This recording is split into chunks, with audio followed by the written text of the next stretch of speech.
You are watching On Demand. Please do not try to vote or enter any competition or other interactivity in this programme, as it may not count and you may still be charged.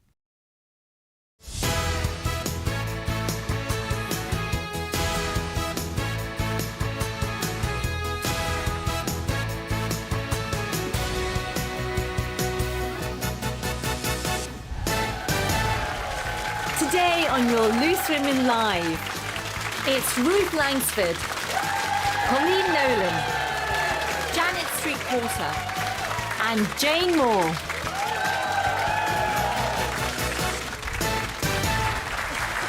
Hello, thank you very much. Hello, welcome to you at home. This is your first Loose Women of the week and you're all very, very welcome. Thank you for being here. As usual on this show, lots for you today. Now, after Strictly's Gorka spoke up for his dance partner Helen Skelton at the weekend about her lack of confidence, we'll be asking, is it normal to lose some self-worth after a relationship breakup? Bridgerton's Lady Danbury will be here today. That's actress Adjoa Ando. She'll be telling us why her husband has never watched a single episode of that hit show. Wow, exactly. And... But I can't help my dreams of what might have been if I stayed at home on my Donegal shore. Will his upcoming album break his own world record? Singing legend Daniel O'Donnell will be here live. Yeah, he'll be talking about that new album and life as a granddad and a husband. So first today, time could be running out for the Prime Minister. A very difficult time for her. Tory MPs reportedly will try to oust Liz Truss amid chaos in the Cabinet. Questions asked, Jane, who's in charge? Should she go before she's pushed, which looks highly likely? Well, I think if she cares about the country, she needs to go. She needs to just stand down. It's, she's a busted flush, really. I mean, she's got rid of a busted Truss. She's got rid of the Chancellor, who basically just implemented what she told him to do. And everybody knows that. So it just looks a bit silly, really, that she's hanging on. I think, why wait another 2-3 weeks to wait for what is the inevitable, which is bye-bye. But maybe she can pull it back. I mean, the rumours that she's meeting with Conservative Party members, Janet, having coffees with people. The tranquiliser dart is in the neck. I think, considering she only ever had the support of a third of Tory MPs in the first place, I think if she even had 1/10 of that third now, she'd be lucky. And the other thing is that she appointed a cabinet of her supporters. So she's surrounded by yes people, which is not great. So as far as I'm concerned, we've had 4 chancellors in as many months. I mean, my lettuces have lasted longer than most of these. Well, funny you should mention lettuce, because the Daily Star have got live lettuce cam. So they are looking at, can that lettuce survive longer than Liz Truss? That's so live right. can go live. Because when I go and look at my lettuces later on this week, I'm going to monitor my lettuces against Liz Truss. And I think the best thing that she could do right now is call a general election. She hasn't got the support of her MPs. She's surrounded by yes people. All these people are jockeying for power, but the truth of the matter is she was elected by so few people and, out of the whole population. Isn't it fairer to ask everybody in this country, if there's a general election, for God's sake, go and vote. But they won't want the biggest Jane, turnout. Also, general elections are expensive. We're in a cost of living crisis. They are hugely expensive. Well, let's take a leaf out of King Charles' book, and if he's going to have an economy coronation, we can have an economy. Do you know what will happen election. if there is a general election? Boris Johnson will come back. Yeah. There you go, see? Chaos. He had an 86-seat majority. Anybody like feel that. sorry for Liz Truss? No, Colleen. Well, you're all very hard. Do you feel sorry for her in any way?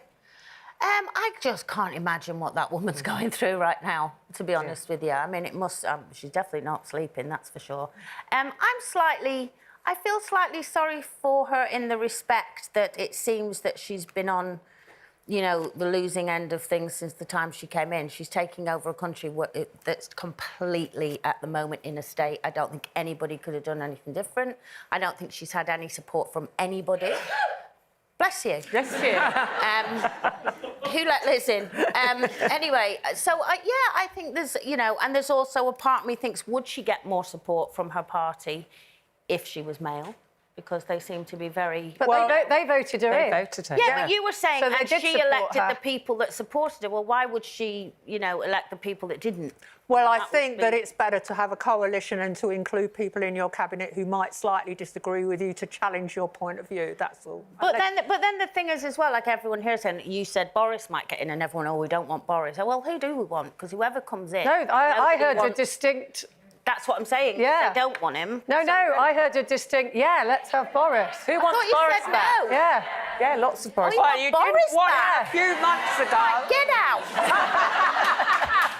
Who let this lot in? Can I just ask you then, show of hands, should Liz Truss resign as Prime Minister? Yes, put your hand up.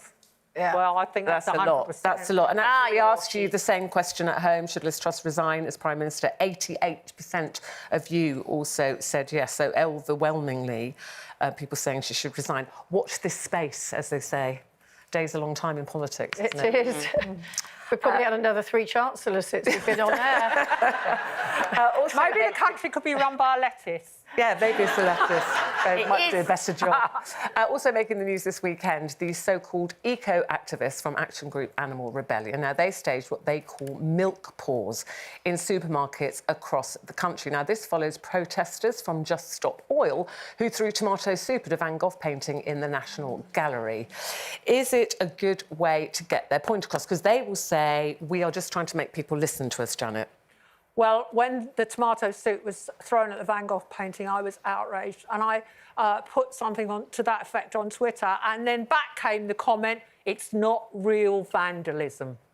But to me, throwing anything at a valuable masterpiece that's much loved, is vandalism. But I can see people want to get their message across, but I don't think that chucking milk all over the store, the floor of a department store or groceries achieves anything. There must be another way. I'll tell you what it achieves. It means that some already very hard-working person on a minimum wage has got to come and clear up that mess.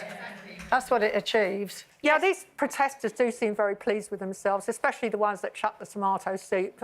Phoebe What's-it or whatever. I called them a couple of twerps, and I think that sums But it then up. That they must have hurt. they probably will say, well, people No, are they talking will about say us that's now. the We're whole- talking about That's the them. whole point. They've been trying to get their point across, and no one's listening. So they do something like this, and every show's talking about them, which brings your attention to the plight that they're fighting for. So, do I agree with, you know, vandalism? Absolutely not. But I understand that the only way they seem to get talked about or their issues get talked about is when they do something extreme, which is what we're doing now. But I think So what this I does can't- is, I think you're right, but what this does is it alienates the public from their cause rather than brings them on Yes, board. but maybe the public, what they should do is really research into what they're, you know, protesting about. Because if you see some of the stuff that I have seen, it's horrific. And if it doesn't- Referring to animal welfare. you Animal mean? welfare, you know, if you see some of the videos that I have now seen, you'll be horrified. And I understand why you don't want to see them, because before I went plant-based, I used to ignore them. People would go, do you know that? And I go, I don't want to know because I don't think of it like that. And then, you know, and I went plant-based for health mainly, and then started looking into the animal research of it. And honestly, what I saw, I can't stand it. And now I look at it because I'm interested in it. You know what I mean? So I think sometimes if people, you know, if you look at it and go, actually, I don't care that it's been treated like that, I still want to watch it or whatever, and that's your choice. I think you could do that through documentaries and stuff like But they that. don't But let them. I think throwing paint over or anything, they threw paint over the Scotland Yard sign, they threw soup over the sunflowers, but They don't let them do documentaries because it's all controlled. well, there's plenty of documentaries But about I it. think, Plenty. Colleen, you make a very, very good point, but in the end, it's down to personal choice. And I think as the cost of living goes up, people will care less about where their food and where their milk and what butter comes from. That's the fact of the matter, and they'll make choices dictated on price pure and simple. And it's criminal damage and it's aggravated trespass in the case of the National Gallery. Well, I think you should look into what they're protesting against. OK, well, you know, a mix of opinions here, as we often do have on Loose Women, but that's what Loose Women is all about, discussion. We'd love to know what you think about that as well. Let us know. Also, let us know about this. How far would you go to get your hands on one of these? Oh. Yes. A recent poll has said that nearly a third of Brits have stolen them from work. Some even admitted to nicking them from a friend's house. Can you nick a toilet roll from your friend's house? I'm sorry, I know I shouldn't have done that. I shouldn't have done that. It's a nice quilty one. It is. You'd nick The quilted one. You have to have a big handbag to go to the loo and nick a toilet roll. I was going to say, if anyone came round my house, I better start bag inspection, hadn't I? Because that's quite a chunky. We're all of the age. Do you remember at school they had that really horrible shiny... Oh, it was called Izal. Izal. Yes. Oh, it was like grease. Yeah, no one stole Too that. much information. It literally was not absorbent in No any one way, stole that. shape or form. No, but it was an upgrade from newspaper. Is this the top trumps of toilet roll stories? What makes me laugh is the minute there's a crisis in this country, we cling to our toilet rolls. 2 days before lockdown was announced, Boris Johnson went on telly and he was talking in that direction. So it was on a Sunday, and I remember he was talking about possibly we might have to stay at home and possibly there might be some fuel restrictions. And immediately before the shop shut at 4 o'clock on a Sunday, queues everywhere, toilet roll. Yeah. People were getting 30 toilet rolls. Well, keep those safe. I then. went to communist Cuba just before the first lockdown, and the queues down the street, because obviously they have shortage of everything, it was always loo rolls. Toilet roll. Yes, creature comfort. Very important. Creature comfort. OK, we've got to take a break now, but still to come, we've got Daniel O'Donnell will be here. We're very excited about that. And she's soon to return to her role as Bridgerton's feisty Lady Danbury. Acting royalty Adjoa Ando will be telling us about... Yes! Ooh. She'll be telling us about the new Queen Charlotte spin-off and her real-life meeting with our late Queen. Talking to Adjoa right after this. Who wants this?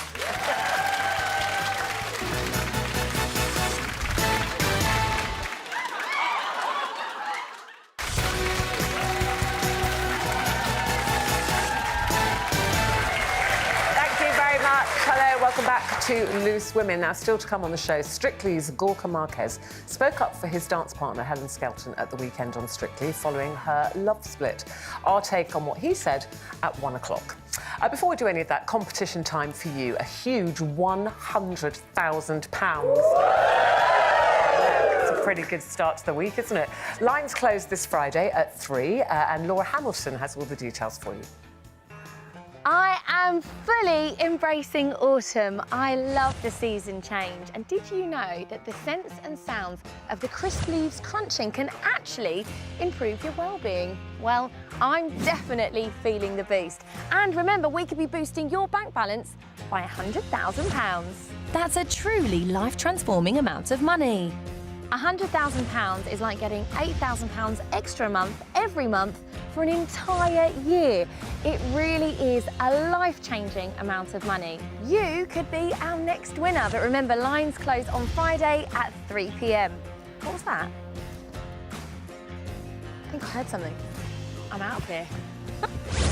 For another chance to win, text CASH to 81119. Text costs £2 plus one standard network rate message. Go to the website, entries cost £2.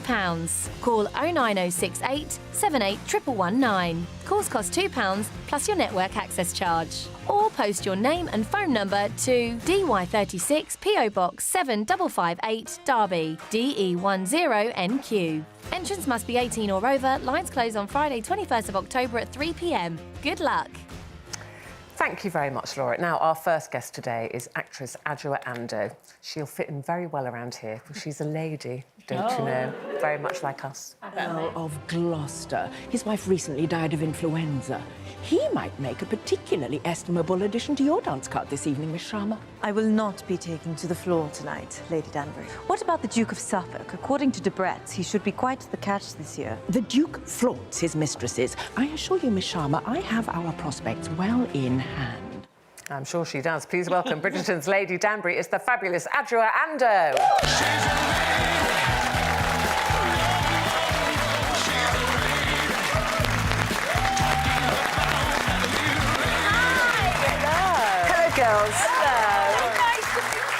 lovely to meet you too, Such a Colleen. fan. Oh, thank you. A massive Thank you. And your character, actually. My character. She's amazing because she's strong, isn't she, and harsh at times, but so lovable as well. Thank you. Yeah, I really like the difference in her. I wanted to... I think when I was thinking about her, I was thinking about my nana. Was still playing tennis into her 60s. Teacher, was head of the WI, very good at flower arranging, baking and knitting. She sounds like a loose woman. Yeah. Didn't suffer fools. And then I was thinking about my auntie Grace in Ghana, who in the 60s just decided she loved fashion and travelled to Milan and Paris and New York and London with empty suitcases to buy fashion for her little boutique in Accra. Wow. So they're just Really like... strong, and then my mum, women. they're all sort of biffy women. You know, we've all got them in our... They're probably all sat out here as well. We've all got them in our lives. Not all of them.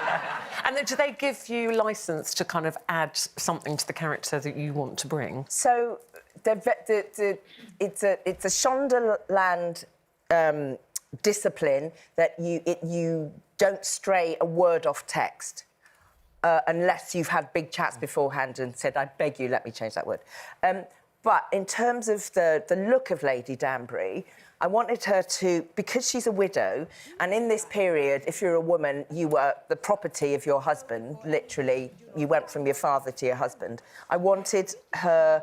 Because she's on her own, she's got her own money, her kids are far away, I wanted her to have the masculine and feminine about her. And my mother loves a good hat, I love a good hat, so I wanted Lady Danbury to have a good hat. So she wears the hats in the shape that the blokes wear. She's got the cane, and she has the little chatelaine, the watch chain and things that the blokes have, but then she has the great stush tailored outfits. And there's been a lot of talk, obviously, since Bridgerton arrived, about the representation. Yeah. And you've had young black girls coming up to you and sort of saying what it means to them. How important is that for you? Listen, I've had young black girls and boys sending me photographs of themselves dressed as Lady Danbury. I was in Atlanta earlier this year. I had, big, burly security guards in full uniform giving me the full, deep curtsy. Thank you, ma'am. And girls in hijabs coming up and asking for selfies and, young men in Brixton going, yeah. All right. And what was the representation for you then when you were young? Who did you see on the screen? Sidney Poitier. Yeah. Harry Belafonte, Dorothy Dandridge. There were a few. There weren't very many homegrown ones. There was Cleo Silvestre in the early 60s. And then... there was... who was Angela in Angels? Oh, Geordie actress. Beautiful. Angela Griffin? No, pre her. Anyway, but it was few and far between. So I've loved it. My mum was a history teacher, and Queen Charlotte. There are paintings of her. You can see that she has got an African heritage in her because it was really common at the time because the houses of Europe were trading with Africa, and so it's not a surprise, but it's just. Someone's just said in my ear, Angela Bruce. Oh, thank God. Sorry, Angela. Yeah, thank you. But a lot has been made about the colourblind cast. Yeah, horrible phrase. Hate that phrase. Yes. That's not what we're doing. No, but is it historic? You've just said there. You feel it's historically I correct? don't feel it. Historians say it. It's true. Because at the time, when Charlotte came over from Europe, she was a family called Mecklenburg-Strelitz, and they were a royal family of Europe. And when she came over, she brought the Christmas tree, by the way. Never mind Albert. Charlotte brought the Christmas tree. They complained about her mulatto skin and her ugly thick lips and her ugly wide nose, and there was a lot of fuss about it. So, that's historically in the books. It's just we never got taught it. Yeah. And if I had been taught that, that would have been very nice as a little girl. Yeah. I just want to ask you, I'll talk about Bridgerton because there's a spin-off of Bridgerton, There is. isn't there? So you've got the new series coming and a spin-off. We'll come back to that, but I must get in, because I know it's very important to you, the podcast that you're taking part in with Dame Eileen Atkins. It's called Acting for Others. Acting for Others, which is a charity. So tell us about that. So every year, and I've done it if I've been in a show on stage, at the end of the show in October, Acting for Others is this charity that was set up for anybody that works in the theatre, stage door, crew, paint shop. Had a terrible time. As you know, the live arts is just. I mean, I have friends in their 60s who've, you know, been working at Amazon warehouses. You know, chaps being timed on their pee in their 60s. That's quite hard.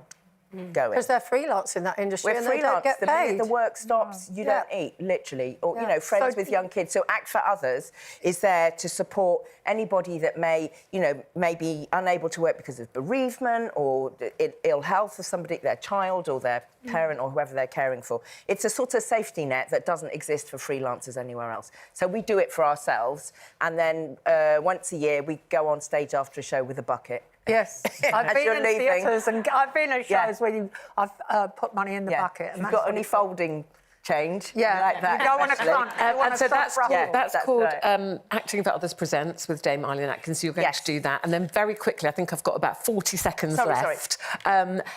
The spin-off for Bridgerton, Queen Charlotte, Bridgerton story. So you're filming that currently? We've finished filming that, so we're just on Bridgerton 3 at the moment. Okay. So Happy. I'm so excited. The prequel is it's a sort of origin story, and Shonda Rhimes, who wrote Grey's Anatomy, How to Get Away with Murder, all those shows, she's written the whole thing, and it's fantastic. And it's about the young Queen Charlotte, the young me, the young Lady so we'll Violet. Find out about you find sort of our history, and then you see a bit of us in the present day. That just says it's coming early 2023. That's all we know. Sorry to rush you. It's one of those breaks I have to get to. Adjoa Ando, everybody. Thank you so much.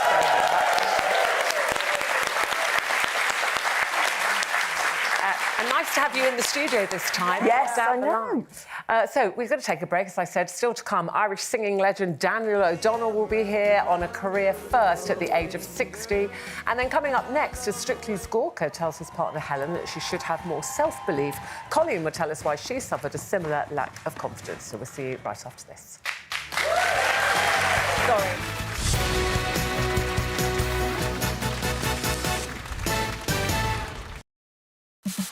King of the ballroom, Anton de Beek, has spun seamlessly from dancer to judge. Brilliant. And has now walked in his way up the bestsellers list. He joins us to chat through it all and reunite with former dance partner Ruth. Who can forget that paso doble? Anton de Beek, tomorrow from 12:30.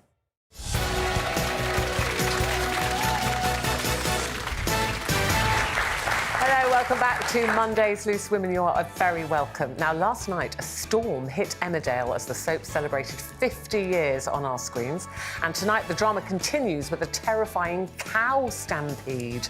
So it's all happening in the Dales. It's Janet's terrifying. Not laughing. It's no laughing matter. I'm not kind of cows. It is. You would be if 200 of them were running at you.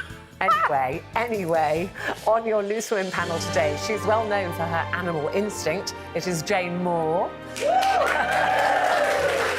When she's not here, she's often to be found mucking out at home. It's Colleen Nolan. And this is my favourite one. She's our very own resident goat. Janet, wait for it. Greatest of all time. Janet Street Porter. And herding the cattle as usual this lunchtime. It is me, Ruth Langsford.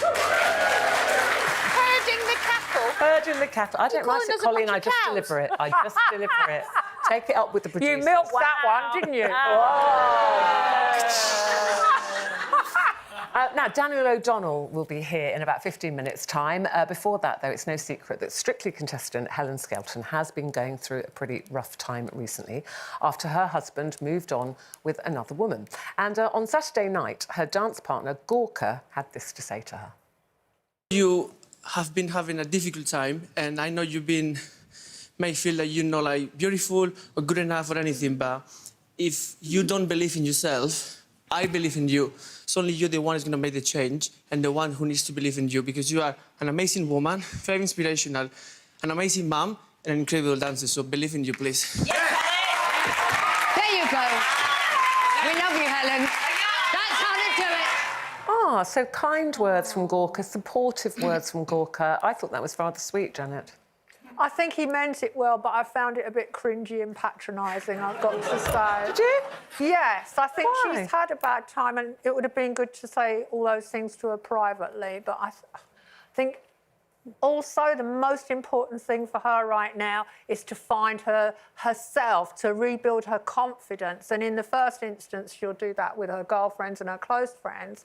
And then secondly, she's got to relearn her self-confidence, and only she can do that. And I think someone meaning it well on television, I just feel really uncomfortable with that. Yeah, and I don't know whether or not she knew he was going to say it. Maybe he just had a moment of being overwhelmed by that moment. And because actually you spend a lot of time with your dance partner, as I know, and she might have confided in him, and maybe he just had that moment because she is very self-deprecating, isn't she? She pulls herself up very quickly if she does something wrong in the dance, and maybe he just thought... And it has been very public. It's been all over the newspapers, hasn't it? I thought it was gorgeous. I think he's gorgeous, but I thought it was a really nice thing to do, and actually very nice to do in public as well, because he probably wants the rest of the nation to know who his partner is and what she's going through, because she will have been very honest with him probably. You know, she's spending a lot of time with him, but also it is that feeling, you know, when you come out of a relationship, especially one that ends, you know, as badly as hers did, you do lose your self-confidence and you lose yourself. Have you felt that? Oh, my God, massively, yeah. And probably not at the time even realised, because you're dealing... It is a sense of loss. It's grief, really. You know, you've lost somebody that you've thought you were going to spend your life with, only you haven't lost them. They're still there. It's even worse in some respects because they're round the corner carrying on their life, and you're left to kind of pick up the pieces of your heart. And it is really hard, and friends are important to boost you again and your self-esteem. But you're right, that has to come from you in the end. I mean, for me, it was therapy for me. You know, I went to therapy. I lost all my self-esteem, especially after the second one, because then you go, oh, it's happened again. You know, even though it was my choice to leave, it was still hard. And I didn't think I was damaged until I started dating again. And then when I started dating again, I thought, oh, I'm really quite damaged from the past, just in the belief of myself, and you know, started dating guys that were my type, but my type weren't good for me. Do you know what I mean? I was reverting to type, and I thought, why am I pushing that away and accepting somebody that's going to treat me just as bad? I think knowing you over the last 10 years, as things got really bad for you, your personality and you shrank into yourself, and you weren't yourself, and you've come back out. But it's been a real struggle for you to discover what the, you know, people talk this rubbish now about my truth and my journey and all of this, but you had to find what makes you happy and the person that would complement that. And I think you have to start believing that it wasn't... You have to like yourself. You have to stop blaming yourself. Yeah. You know, I blamed myself a lot, you know. Well, that's not surprising, is it? Well, I don't mean that in a horrible way, but when two relationships fail, you kind of think there is that temptation to say it's something I did. I mean, even I've had to learn that. It's not my fault. I mean, you know, I would go as far as to say it's never your fault. It's never all the fault. There's no fault involved. No fault involved, I know. But I have to say that being an agony aunt now as well, which helped me a lot, actually, because when I was getting letters from people and giving them, you know, in my opinion, what I thought was good advice, I used to sit there and go, why are you not listening to your own advice? Yeah. And I started to, and that helped. And I always tell people, please go and get counselling or therapy, because I can't explain why it helps, but it really does. And, you know, it's really, really helped me. Yeah. You know. Yeah, I think, you're right. I think talking to friends, like Janet said, talking to friends, my girlfriends are a great kind of sounding board, but they have an agenda because they love you, don't they? So they go, yes, he's a this and he's a that, and it's not your fault, it's his fault. But actually, sometimes talking to somebody that doesn't know either of you, and you just exploring your own feelings, you come to your own conclusions, really, don't you, if you speak to a therapist of any sort. But thank you, Colleen, for sharing that with us. Oh, it's all right, I share everything on there. She does. I'll read about it next week. We're talking about relationships. We're staying on that theme, actually, because could bad spelling be ruining your chance of finding the one? It turns out over 2/3 of singletons are turned off by poorly written messages in the early stages of dating. I would be. If someone sent me a really badly spelt, with no grammar and apostrophes, kind of, even if it was a love message, it would give me the ick, as the young people say. OK, so we have to park to one side here, dyslexia. Of course. Yeah. Dyslexia is parked over Yeah. here. We are talking about people that just can't spell. And for me, it's a bit...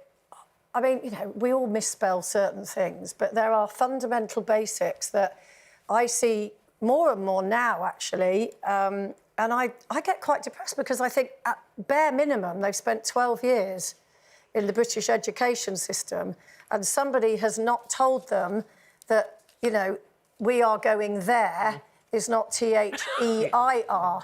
No, but we laugh, but it's like, if there's a right and a wrong way to spell something, teach kids the right way, not the wrong way. Jane, you're going to have to put your money where your mouth is. Oh, no, you're not doing this. I am. No. I'm doing a little spelling test over the break. I'll give you time over the break. OK, What, so like a 4 week? words. Have a look at the 4 words on the screen. Right, you don't have to spell them. I can't even see the screen. You have to tell me the word that is spelt incorrectly. Oh, I can tell you straight away. Don't tell me now, Jane.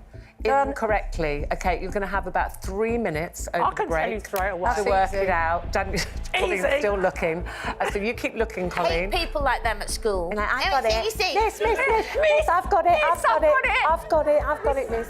Anyway, have a look at that. We'll be back with Daniel O'Donnell and the answer to that after the break. That's Daniel with 2 N's, by the way.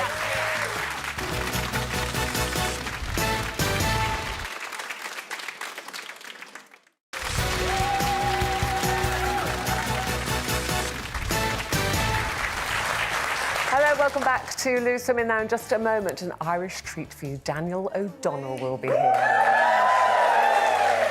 Before the break, though, I gave you and the panel 4 words. Now, one of them was spelt incorrectly. So there they are: broccoli, diarrhea, occasion and hygiene.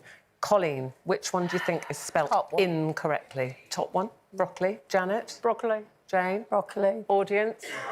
Broccoli. And the answer is correct. Because it should be broccoli with 2 C's, not 1. Diarrhea is correct. A lot of people forget the O, which is the American way of spelling it. Occasion, I often get wrong. I often put 2 S's. Do you? Yeah, I don't. Oh, don't you, Colleen Nolan? Teacher's pet. Teacher's pet. Can't spell that. And hygiene as well. People forget the I. Well done, everybody. Okay? How you spell Yeah, learn it. Learn it. I'm coming know. back to test you later. Competition time again for you. Here's Laura Hamilton with all the details you need. There is nothing better than a walk in nature to beat the autumn blues, right? Well, I'm not only here to boost my mood, I'm also here to give you another chance to boost your finances with a life-changing cash prize. It's a whopping £100,000. Yes, one of you could pocket this life-changing amount of money, and it's all tax-free. £100,000 is an extra £8,000 a month, every month, for an entire year, and I don't want you to miss out. Right, while I'm off to check out the roe and muntjac deers that populates this enchanted woodland, you can get your entry in. There's a guaranteed winner for every prize, but you have to enter to be in with a chance of winning £100,000. So don't miss out, and here are all the details. For another chance to win, text CASH to 81119. Text costs £2 plus 1 standard network rate message. Go to the website, entries cost £2. Call 09068 781119. Calls cost £2 plus your network access charge. Or post your name and phone number to DY36 PO Box 7558 Derby, DE10NQ. Entrance must be 18 or over. Lines close on Friday 21st of October at 3 p.m. Good luck. Thank you very much, Laura. Now, Irish singing star Daniel O'Donnell has had a career spanning over 30 years and has even broken his own world record, would you believe, by being the first recording artist to have a new album released every year for 34 consecutive years. Amazing. And it included hits like this. I wanna dance with you, twirl you all around the floor. You raise me up so I can stand on mountains.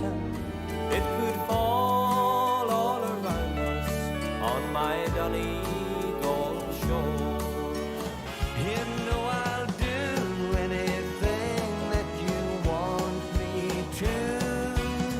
Now I can tell I'm under a spell of loving you. So, can he do it again with his brand new album? Well, let's find out. Please welcome Daniel O'Donnell.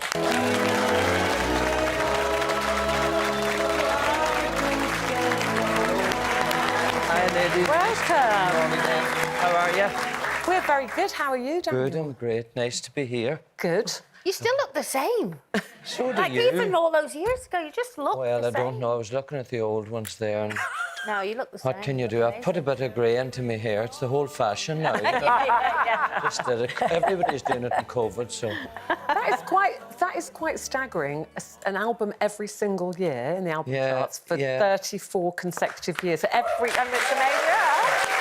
Thank you. Well, you know, I've had a great follow-on down through the years. They've been very loyal right from the beginning, and I suppose it's unusual, first of all, to record every year, you know, from recording that, you know, to get material. But as well as doing original songs, I never limited myself. I did a lot of the older songs that other people had hits with. So because of that, I was never stuck for material. And this album that's coming out now has a lot of original. I asked a lot of friends of mine that are songwriters at home, you know, said, I'm going to record, would you like to, you know, submit songs? So lots of them did. So there's a lot of, if they were recorded, it would only be by the writer themselves. So it's lovely to and have some written especially for you. Yeah. Yes, there's a few that have written, well, maybe 5 or 6 wrote just specially, if I shouldn't say writ, after all that spelling. Now, I've got to ask you, I know your fans are really, really loyal and want to get as close to you as possible. Is it true they come around your house for tea? Well, they used to, but we ran out of toilet rolls. Because I want to put myself on the list. You clanged the gate shut. Years ago, it's a long time since we did it, but we used to have open days where people came and, you know, we'd make the tea. It was all just happened by chance. And in the end, there was thousands of people who would come at one day a year. And the whole purpose was that I would meet people at home. And in the end, I was meeting a fraction of the people and waving to the rest. And, Did you actually make the tea? Did you actually make the tea? He doesn't like tea. No, I didn't make the tea. You don't like tea? I haven't taken tea since 1992. What happened in 1992? Well, I'll tell you what, I had voice trouble, and I went to this person who put me off everything but air. The only thing I was left with air. And milk was one of the things, and I thought it was taking That's why I milk don't and have tea, dairy. Same. and I didn't like the tea without the milk. And I went back on the tea, and then I thought, I can do without tea. So, no tea. So you mentioned your hair there and lockdown and whatever. So how was lockdown for you all of that time? Because you know, you work a lot, you tour a lot. How was it for you, and how was it for Magella having you home all the time? I need to ask her about that, you know. We were lucky, I suppose. We live in the country. Yeah. And because of that, we were able to, you know, go out for walks, and we have a bit of land around the house. And so we weren't restricted in that respect. Plus the fact that I have been touring for a long time. And in my case, the break doesn't make a big difference. I felt for young people that were starting out in the music business that had maybe invested everything and then it just stopped. Yeah. Who knows, will they be able to start again? And I was always at home saying any chance I got, and I can say it here too, just to the government, and I know there's loads of demands on money, but there should be some fund for people in the industry that had started and need to get a wee go again. Because you're not just a singer or, you know, whatever on the road. You are employing a lot of people and you're a business. So you should be looked on like that way. So if anybody listening to me that they see young people that want to start, that maybe we're getting their foot in the door, give them a wee chance. I have to ask, yes, indeed. I have to ask about your lovely wife. How is she? She's good, and she's watching. She's in tennis. She was with you last She time. was, yeah, but she spoke too much. Couldn't be bothered this No, time. she spoke. She said she didn't like my music, so never again. She wasn't on the show ever. But when she was here with you, Daniel, she talked about her breast cancer journey, but all She's clear, good, still thank good. God. She's over 9 years cancer-free. And you have been married 20 years years this year. in November, on the 4th of November. Wow. Yes. How are you going to celebrate? Yes, well, we'll be in America, and actually the album is coming out that day. That's not why I took it out on the 4th of November. Coincidence. But we'll be in November, in November we'll be in Branson, Missouri, and that's actually where we went after we got married. We didn't really have a honeymoon. We just went, I was touring, and we went to Branson, but we've had a 20-year honeymoon. We've done loads of things. And how's it feel? How's it feel being a granddad? Oh, it's the best thing ever. We have 3 grandchildren. Olivia, I don't know if Olivia and Archie and Luke. Olivia's 7, Archie will be 5 in January, and Luke was a year last week. And they call you Gaga? And they call me Gaga. It's the best thing ever. And his dad, Archie's dad, told me, Gavin, during the week, he says, how does Gaga do the magic with the M&Ms? Because he just says, abracadabra, kadubakadai, and then he has M&Ms in his hand. So, Archie, you can never find out how I do that magic trick. That's only Gagas can do that. You mentioned... sorry, Ruth. No, go ahead. Go, I was going to say, I was fascinated to read that even after all these years, you still get nerves just before you perform. I always do. And, you know, after COVID, I think you get more so... Maybe, I don't know, did you feel that? Yeah. You know, you're kind of away for a wee bit, and then you do feel... But I think, you know, when you go out on the stage especially, if you're not a wee bit nervous before you come out, you're not going to be as good. And, like, we've just been on tour in Canada and America, and we'll go back to America in November. And here in the UK, we'll be touring in May, everywhere from Birmingham to Bridlington to Edinburgh to the Palladium and lots of places in between. But I will always be that bit nervous until you get out. And I would know a lot of the people too, because I've met people all down through the years after shows. So I go out and I can see, mind you, as the years go on, I can't see as many, but you can see the front few rows, and you see people, you know, that you know, so it's great. Well, the album is called Daniel O'Donnell, I Wish You Well, and it comes in a little booklet. Oh, sure. There's everything. Book. And I signed things. On one of them, there's a signed picture. I spent hours doing that. And, I mean, that's me, all airbrushed. All airbrushed. Wow. Absolutely everything. Yeah. Even my hands. It's a great picture. We wish you very well with the new album. And I want to say get well to Terry Doherty. She does all our regional radio, and she just had surgery, and we just get well soon, Terry. Get well soon. Daniel O'Donnell, everybody. That's it for today. Tomorrow, Anton Dubek will be here, so we'll see you then. Have a great afternoon. Bye-bye.